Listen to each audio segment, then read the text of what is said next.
Nah ini yang menarik bahwa Dang ini sebagai koordinator PPIR mantan waktu itu kan waktu pendukung utama lah Prabowo Sandi di Provinsi Bengkulu sebagai koordinator Purnawirawan Pejuang Indonesia Raya Provinsi Bengkulu. Nah ini kan sayap Gerindra waktu itu kan. Nah kenapa kemudian dari PPIR ini yang dulu mendukung Prabowo sekarang ini mendukung Anies Baswedan? Nah ini mengapa kira-kira? Sedikit saya akan jelaskan. Pertama, kami pada Pilpres 2019 itu dengan rekan-rekan 10 kabupaten kota. Dari tahapan bergerak tanpa ada dana satu peser pun dari pusat. Mohon maaf, mungkin kami hanya dapat bantuan sepatu seragam itu hanya 10 setel, 10 pasang. Tanda pangkat uniform itu juga hanya 10 pasang. Baju ada 50 lembar seragam. Kemudian topi dan lain sebagainya. Dana operasional tidak ada sama sekali. Tetapi berkat ya karena kita sama-sama purnawirawan, tentunya semangat juang kita akan luar biasa. Sebab saya mengenal sosok Pak Prabowo ketika itu.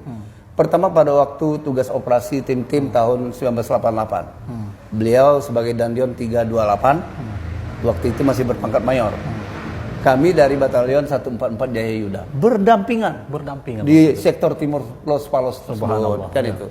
Itu kedua pada waktu saya pendidikan perwira tahun 95 beliau memberikan kuliah umum.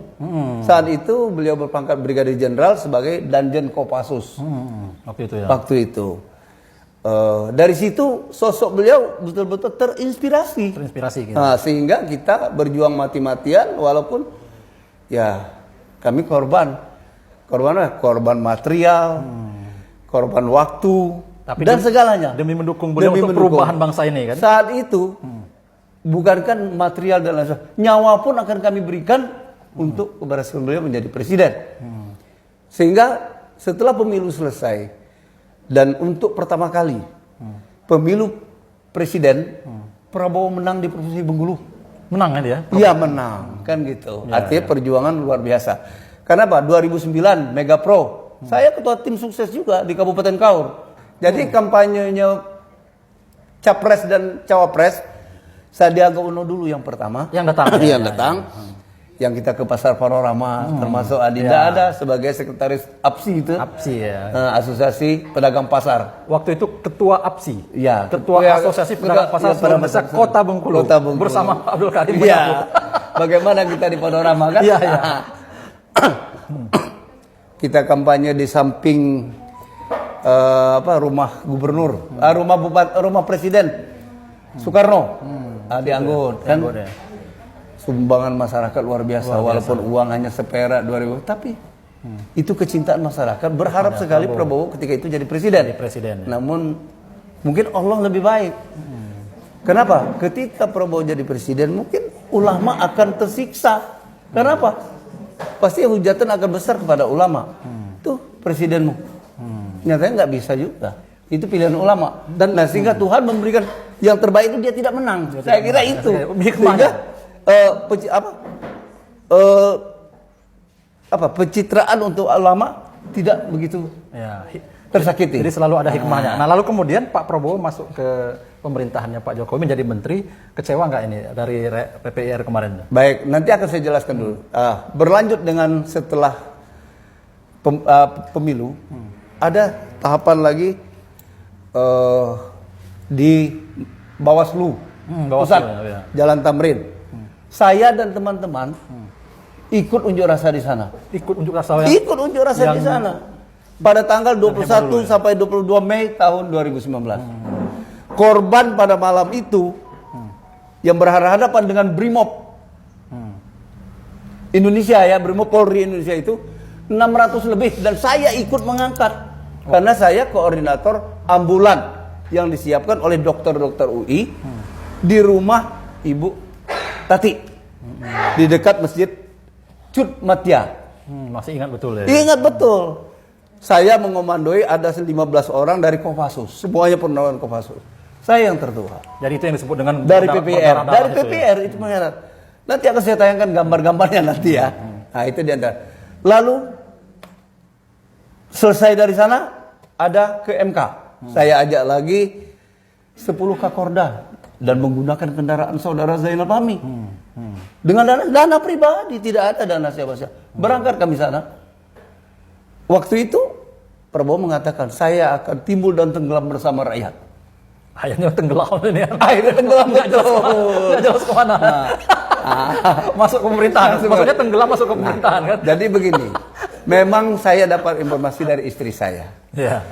Ayah, tinggalkan Prabowo. Kenapa Bunda? 2 bulan lagi Prabowo akan bergabung dengan Jokowi. Jokowi menjadi Menhan itu ya. Karena saya saya bekerja di perusahaan Jerman, tapi kita tidak ada kontribusi untuk Prabowo, dan Prabowo mau.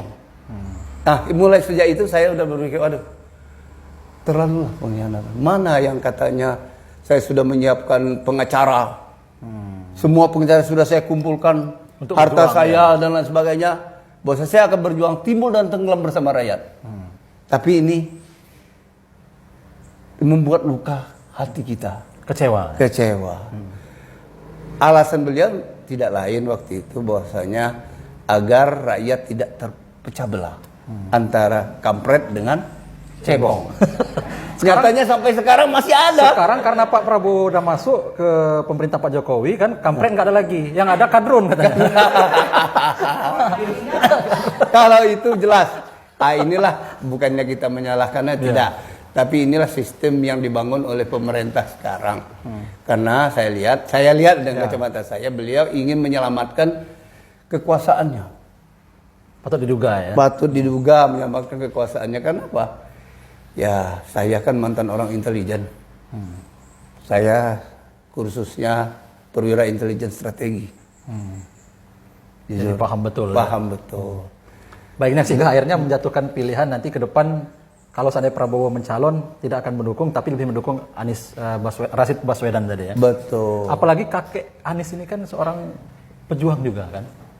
Itulah diantaranya rekam jejak, dan kita baca di videonya.